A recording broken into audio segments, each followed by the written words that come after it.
બનાવો surface area and વોલ્યુમમાં આવો 1 માર્કનો સમ ઘણીવાર પૂછાય છે તો એના માટે આજે આપણે શોર્ટકટ ટેકનિક ભણશું.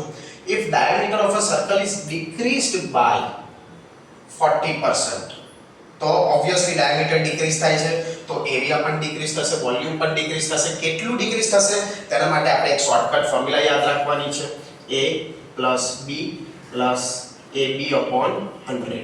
અગર એરિયા ડિક્રીઝ ફાઇન્ડ કરવાનું છે તો આને 1 ટાઈમ યુઝ કરવાનું, અને વોલ્યુમ જોઈએ છે તો આને ફોર્મ્યુલાને 2 ટાઈમ યુઝ કરવાનું.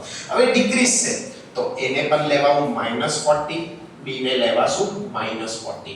અગર ઇન્ક્રીઝ હતે તો માઈનસ સાઇન ના બદલે કઈ સાઇન આવતે? Plus sign. હવે ફોર્મ્યુલા શું છે? પહેલા અગર એરિયા ડિક્રીઝ કેટલું થશે તે ફાઇન્ડ કરવું છે, ફોર્મ્યુલા યુઝ કરો.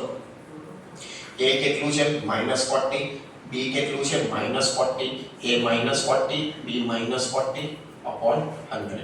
-40 -40 -80, માઈનસ માઈનસ પ્લસ 4 4 જા 16, -80 + 16 એટલે -64%. એટલે એરિયા કેટલું ડિક્રીઝ થશે?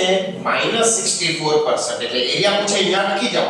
વોલ્યુમ પૂછે તો આ જ ફોર્મ્યુલાને પાછી યુઝ કરશું આપણે. એમાં a ની વેલ્યુ શું લેશું? જે -40 હતું તે, અને b શું લેશું? એરિયા કેટલું ડિક્રીઝ થયું તે, -64.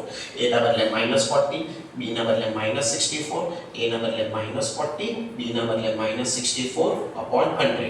-60 -64 -40 -104 minus minus plus. Okay, 60 0 cut 64 multiply by 4 કરો 25 ને ડિવાઇડેડ બાય 10 એટલે 25.6. હવે 104 માંથી 25.6 માઈનસ કરીએ